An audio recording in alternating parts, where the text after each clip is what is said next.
बिल्कुल, इस वक्त हम अरवल में हैं और अरवल की आपको तस्वीर दिखाते हैं। सबसे पहले अनुपम, जरा आसपास की तस्वीर, इस तरफ की तस्वीर आप दिखा दीजिए। देखिए यहाँ पर प्रचार गाड़ियां घूम रही हैं और अरवल की हम आपको तस्वीर दिखा रहे हैं जहां बाजार सज चुके हैं। लेकिन यहाँ मिजाज क्या कहता है, क्योंकि कट्टे पर सियासत भी हो रही है। तेजस्वी यादव के मंच से कट्टे को लेकर तमाम चीजें निकली, वहां एक गाना हुआ। इसके साथ अरवल का क्या है मिजाज इस बार, किसको ला रहे हैं?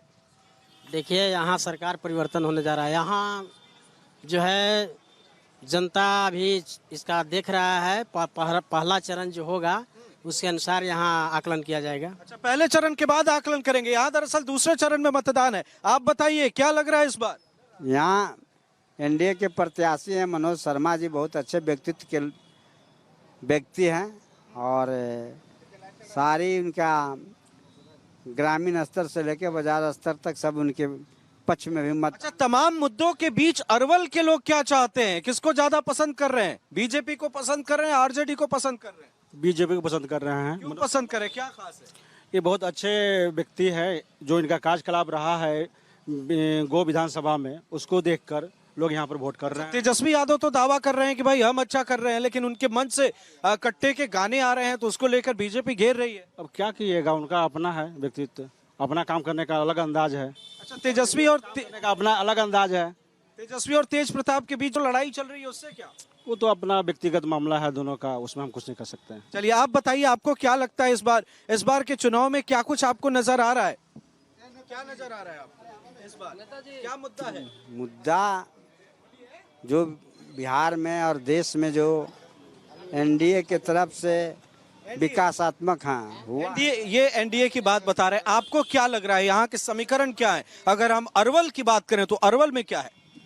अरवल में सीधा आमना सामना महागठबंधन वर्सेस एनडीए, ये दोनों के बीच में सीधी टक्कर है। तो यहाँ त्रिकोणात्मक नहीं, बिहार में लगता है कहीं त्रिकोणात्मक नहीं होगा। अच्छा, तो मतलब आप कह रहे हैं कि जो प्रशांत किशोर तमाम कोशिश कर रहे हैं वो कहीं एग्जिस्ट नहीं, वो पूरी तरह से विफल है, कहीं कि कहीं उनका प्रत्याशी कहीं रेस में नहीं है। अच्छा, इन दोनों में भारी कौन पड़ रहा है? अभी जातीय समीकरण के आधार पर जो दूसरे जात का ज्यादा वोट ले लेंगे वो चुनाव यहाँ से जीत जाएंगे। अच्छा, तो यहाँ समीकरण हावी, यहाँ हावी है जातीय समीकरण। अच्छा, अरवल के लोग किसको ज्यादा पसंद कर रहे हैं? और लगातार चुनावी रैलियां हो रही हैं अरवल में। अगर आप ग्रामीण क्षेत्र की बात करिएगा, ग्रामीण क्षेत्र में महागठबंधन की लहर है, तो शहर में व्यवसायी वर्ग हैं तो वहाँ बीजेपी का लहर है। तो दोनों तरफ मिली जुली चीजें हैं। आप बताइए, आपको क्या लग रहा है इस बार? इस बार यहाँ पर मनोज शर्मा चुनाव जीत रहे हैं। मतलब बीजेपी बीजेपी यहाँ लोगों के सामने कई समस्या, हमने लोगों से बातचीत की, अरवल में रेलवे स्टेशन को लेकर तमाम चीजें हैं, तो उसका समाधान बीजेपी कर पाएगी? समाधान तो हो गया है, तो धीरे धीरे रेलवे पास हो गया है, काम लगेगा। नीतीश कुमार का मुख्यमंत्री फिर से बनेंगे। भैया चाय बना रहे हैं, सरकार किसकी बनाएंगे, बीजेपी आरजेडी? बीजेपी। बीजेपी पसंद है क्या? हाँ, क्या खास है? खास है, उनकी छवि अच्छी है, मैदान में उतरे हैं, गो विधानसभा से उनके पिताजी भी विधायक रहे हैं, अच्छी बात है। तो आपको उम्मीद है कि आपकी समस्या का समाधान एकदम होगा। कौन करेगा? बीजेपी। देखिए, आप यहाँ पर बीजेपी की बात यहाँ पर लोग कर रहे हैं। जरा आप बताइए, इस बार के चुनाव में क्या नजर आ रहा है आपको? यहाँ तो महागठबंधन के उम्मीदवार साफ जीत रहे हैं, कोई लड़ाई नहीं है। हाँ, आपको क्या लगता है इस बार के चुनाव में आप क्या देख रहे हैं? इस बार के चुनाव में जो 20 साल का कुशासन का राज रहा डबल इंजन का, उसके खिलाफ में पूरे भी लग रहा है मतलब आरजेडी आएगी। आरजेडी तो आना ही है। हम कह रहे हैं कि देखें न आप। चलिए, तो लगातार यहाँ पर मिली जुली प्रतिक्रिया, लेकिन ज्यादातर लोगों की अगर हम बात करें तो बीजेपी की बात कर रहे हैं। अब हम आपको सीधा लिए चलते हैं सागर के पास, हमारे सहयोगी सागर वहां से क्या बता रहे हैं, रिपोर्ट सुनते हैं। देखिए, बिल्कुल अगर हम बात करें तो इस समय अमृत, मैं जहां पर खड़ा हूं, महज केवल एक कदम की दूरी दो विधानसभाओं को बांटती है। ये अगर मैं एक कदम इधर रखा तो शुरुआत हो जाती है नवादा की, और अगर मैं एक कदम इधर रखता हूं तो शुरुआत हो जाती है बख्तियारपुर की। इधर का इलाका मैं इस समय जहां पर खड़ा हूं, यह है नीतीश कुमार का गढ़, वहां पर उनका दबदबा है। तो एक तरफ दबदबा है तेजस्वी यादव का। जब मैं इधर एक कदम आता हूं तो जहां पर 5 विधानसभा सीटें, इस नवादा में उन 5 सीटों पर तेजस्वी यादव का दबदबा है। जहां पर अभी कुछ देर पहले मैं लोगों से बात भी किया, बिहार के चप्पा चप्पा की चुनावी सीरीज में लोगों ने इस बात का जिक्र किया कि यहाँ पर तेजस्वी ही 5 सीटों पर जीत सकते हैं। लेकिन अब जब मैं बख्तियारपुर की तरफ आगे जब बढ़ा तो यहाँ पर जो मखाना उद्योग के लिए प्रसिद्ध है, यहाँ पर नीतीश कुमार का दबदबा है। लेकिन इस बार लड़ाई यहाँ पर भी कांटे की टक्कर की है, क्योंकि नीतीश कुमार के सामने जो उम्मीदवार हैं, आरजेडी के कैंडिडेट हैं, कहा जा रहा है कि वो भी यहाँ पर कड़ा मुकाबला दे सकते हैं। यानी कि बिहार में देखिए एक तरफा मुकाबला इस बार होना बड़ा मुश्किल सा लगता है, और यही वजह है कि एनडीए के तमाम दिग्गज नेता चुनावी मैदान में अपनी पूरी ताकत झोंके हुए हैं। लेकिन जन स्वराज के आने से ये चुनावी लड़ाई थोड़ी दिलचस्प हो गई है। लेकिन अगर हम देखें जो बख्तियारपुर का इलाका है, जिधर देखिए नीतीश कुमार का देखिए दबदबा है, इधर जब मैं बढ़ता हूं जैसे जैसे आगे की तरफ, तो यहाँ पर लोगों ने ये कहा कि हाँ, बख्तियारपुर में उद्योग को लेकर और तमाम चीजों को लेकर बहुत सारे काम किए गए। लेकिन नवादा अभी भी थोड़ा पिछड़ा हुआ है, जहां पर लोग अब चाहते हैं कि तेजस्वी यादव की यहां पर सरकार बने। लेकिन आखिर क्या कहते हैं लोग? भैया, वोट अब डालेंगे आप लोग, क्या लग रहा है, नीतीश कुमार की तेजस्वी यादव?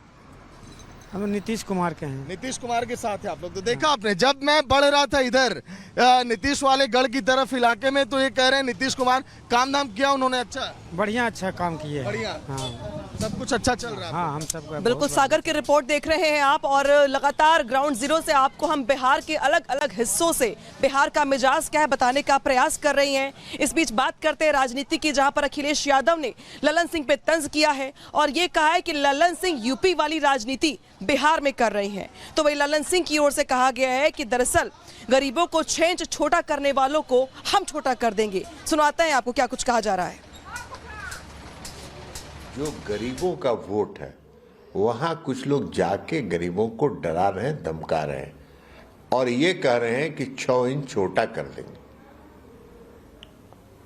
चुनाव है और चुनाव में अगर गरीबों को 6 इंच छोटा करने की धमकी देंगे तो वो खुद ही 6 इंच छोटा हो जाएंगे। इसमें कौन सा डराने की बात है? और गरीब गुरुआ जो है वो तो नीतीश कुमार का वोटर है, हमारा वोटर है। तो हम अपने वोटर की रक्षा नहीं करेंगे, हम अपने वोटर को उत्साहित नहीं करेंगे, हम अपने वोटर को निर्भीक नहीं करेंगे। हमारे वोटरों को अगर आप डराइएगा, धमकाइएगा,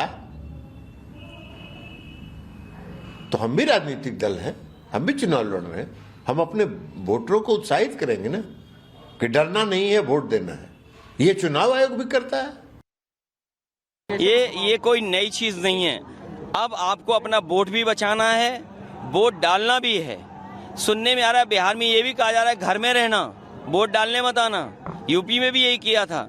इसलिए जहां वोट अपना बचाना है, वोट कटने से बचाना है, वोटर लिस्ट में वोट लाना है और फिर वोट भी डालना है, ये बड़ी जिम्मेदारी है।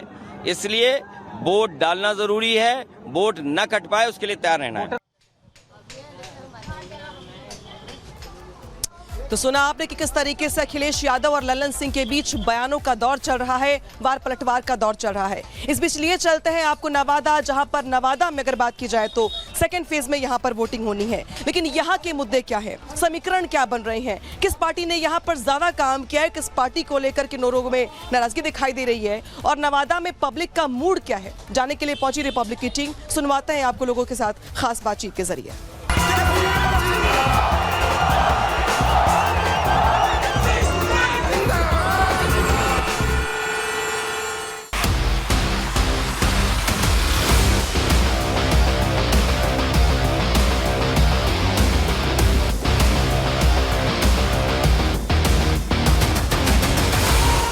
नमस्कार, रिपब्लिक भारत आप देख रहे हैं, मैं आपके साथ सागर मिश्रा। बिहार का चप्पा चप्पा इस समय रिपब्लिक भारत आपको दिखा रहा है, और चप्पा चप्पा के बिहार के चुनावी एपिसोड में इस समय रिपब्लिक भारत पहुंच चुका है नवादा में। नवादा मेरी शान भगत सिंह चौक, जहां पर इस समय लोगों की भीड़ और उत्सुकता इसीलिए कि आखिर 5 विधानसभा सीटों पर होगा क्या।